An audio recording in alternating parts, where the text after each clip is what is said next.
এই নবীর উম্মত নবীওয়ালা কাজ নিয়ে ঘুরবে, নবীওয়ালা জিম্মাদারি নিয়ে ঘুরবে।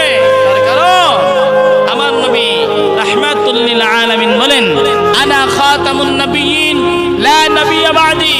এই নবীর পর আর কোন নবী আসবে না, আমার নবী আখির নবী, আমার নবীর পর আর কোন নবী আসবে না। নবীদের দরজা বন্ধ, এই কারণে নবীদের দরজা যদি বন্ধ হয়ে যায়, এই দিনের কাজ কে করবে? এই নবীর উম্মতই নবীওয়ালা কাজ করবেন। সুবহানাল্লাহ।